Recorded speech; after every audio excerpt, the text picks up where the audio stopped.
Ano ko ako din, no? Mahirap ako, hindi ko sarili ko para kunin yan. Hindi sila robot, totoong robot yung mga nandito. Nakakagat pa yun. Testing mo, robot lang ma. Kahit hindi ko Nakagat mo nga.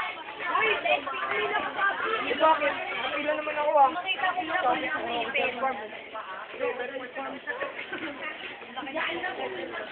Lalo. Video ko na lang kaya, no? Oreo! Pasok daw, shade niya. Oreo. Fuck the bullshit. Kala ko na dyan yung crocodile. The animal. Ibig sabihin, huwag yung gugulatin, huwag yung kakatukin or anuman. If ever what happens to you regarding sa kasalanan nyo, walang pananagutan ng abilo. For example, ginulat nyo yung crocodile. Inagat ang kamay nyo, inubos ang kamay nyo. Hindi kasalanan ng abilon, hindi kasalanan ng animal yun, kasi ang animal walang utak. I mean, walang malilig pag-iisip. So kayong evolution ng mga monkey, which is na marunong ng gumalaw, dati ang alam lang ng tao, gano'n lang. Pero ngayon, ako na magawak ng MP4 like that, di ba? Cellphone like that. Hindi pwede like this, hindi ko hawak. Diba? Like this. Okay, so of course, again, crocodile yan sa pupuntahan natin. So, more on crocodile. So, if ever nagharap din ng alligator, walang alligator.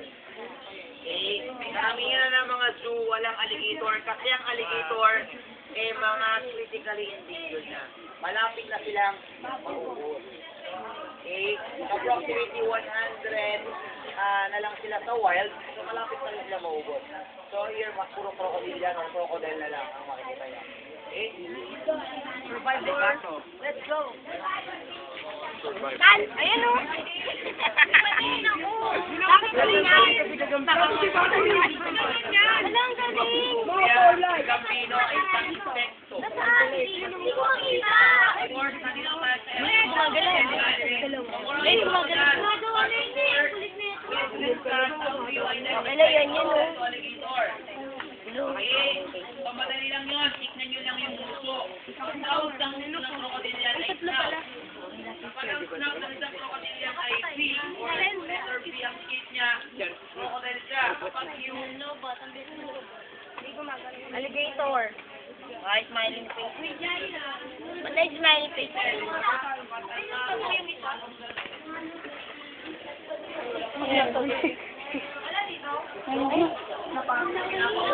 ayaw. Mas malaki pa dyan.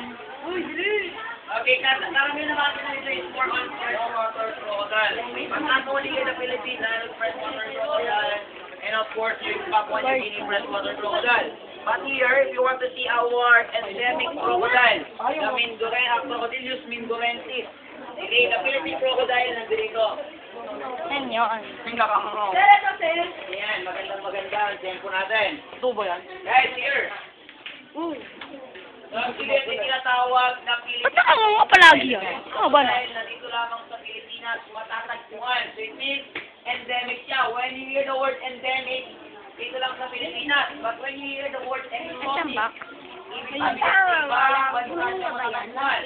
But this one, try to look